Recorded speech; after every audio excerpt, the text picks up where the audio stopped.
ঈদের জন্য রান্না করা মাংস যখন চাঁদরাতেই শেষ হয়ে যায়। আসসালামু আলাইকুম, welcome back to my another cooking video. কেমন আছেন সবাই? আশা করি সবাই অনেক ভালো আছেন। আলহামদুলিল্লাহ আমি অনেক ভালো আছি।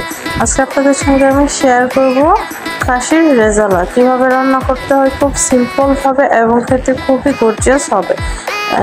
এখানে প্রথমেই নিয়ে নিলাম খাসির মাংস।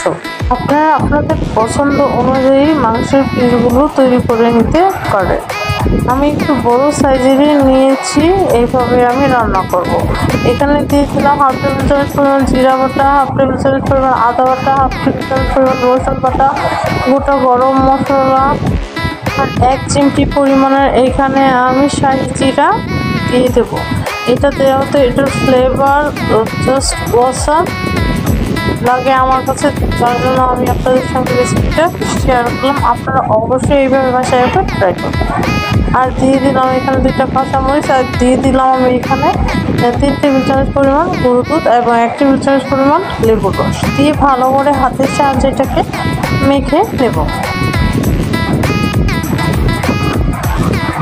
মাখা হয়ে গেছে, এখন এটাকে রেস্টে রেখে দেবো আমি প্রায় আড়াই ঘন্টার মতো। আড়াই ঘন্টা পর ফিরে আসলাম। এটাকে মাংসের অনেকটাই পানি চলে আসছে।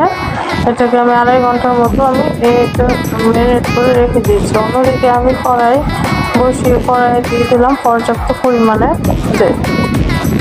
এখানে আমি প্রায় হাফ কাপ পরিমাণের পেঁয়াজ কুচি দিয়ে এটাকে নেড়ে চেড়ে জাস্ট একটু ব্রাউন করে নেব। হালকা একটু ব্রাউন হয়ে গিয়েছে। এখন আপনারা চাইলে এখান থেকে কিছুটা ডেকোরেশন করার জন্য উঠিয়ে রাখতে পারেন, আবার চাইলে কেউ ডেকোরেশন না করতে চাইলে এটা তোলার দরকার নেই।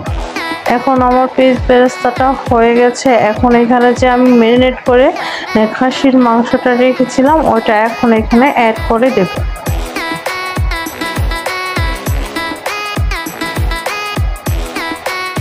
1 চামচ পরিমাণ এখানে দিয়ে দিলাম বাদাম বাটা, হাফ টেবিল চামচ পরিমাণ এখানে দিয়ে দেব আমি জিরা বাটা, এটার সঙ্গে রয়েছে জয়ফল জয়ত্রী, আর এখানে হাফ টেবিল চামচ পরিমাণ দিয়ে দেবো রসুন বাটা, হাফ টেবিল চামচ পরিমাণের আদা বাটা দিয়ে দেবো, 1 টেবিল চামচ পরিমাণের পেঁয়াজ বাটা দিয়ে দেবো, হাফ টেবিল চামচ পরিমাণ মরিচের গুঁড়া, হাফ টেবিল চামচ পরিমাণ ধনিয়ার গুঁড়া দিয়ে দেবো, 1 টেবিল চামচ পরিমাণ টমেটো সস, আর দিয়ে দেবো গোটা গরম মশলা দিয়ে পুরোকে একত্রে ভালো করে একদম মিক্সড করে নিতে হবে।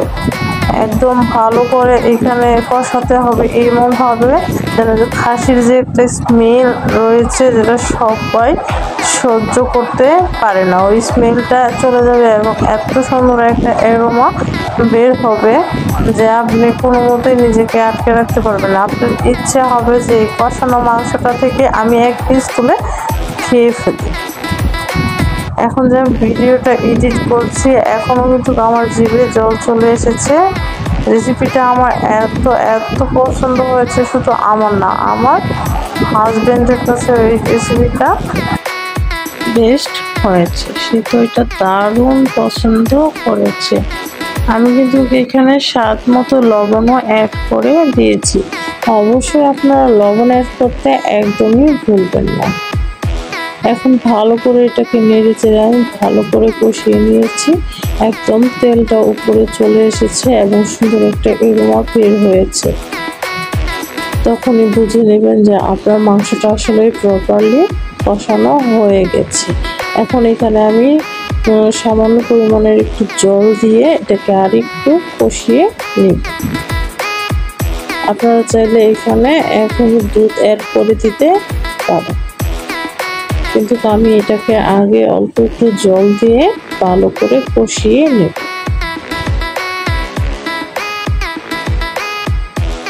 ঢাকনা দিয়ে ঢেকে এটাকে রান্না করে নেব এবং ঢাকনা উঠিয়ে মাঝে মধ্যে এটাকে নেড়ে চেড়ে উল্টে পাল্টে দিতে হবে।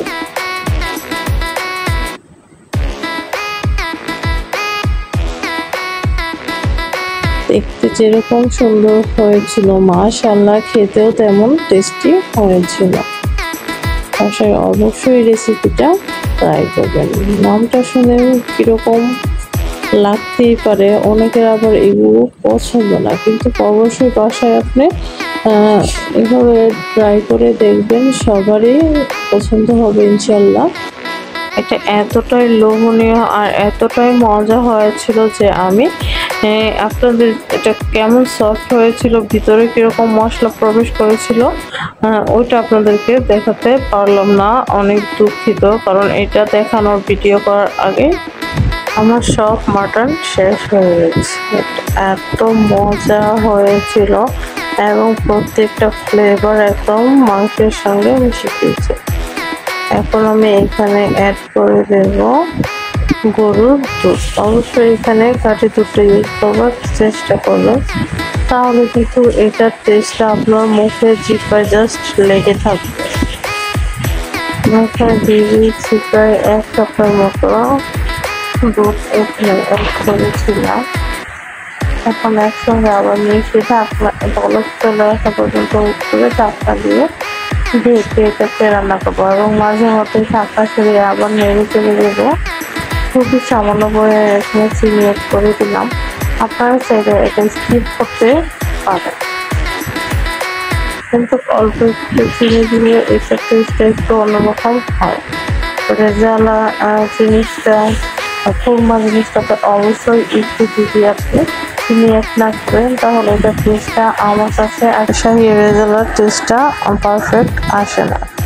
সবাইকে ভিডিওটি দেখার জন্য অসংখ্য ধন্যবাদ। ভিডিওটি ভালো লাগলে অবশ্যই চ্যানেলটা সাবস্ক্রাইব করে দেবেন। আল্লাহ হাফেজ।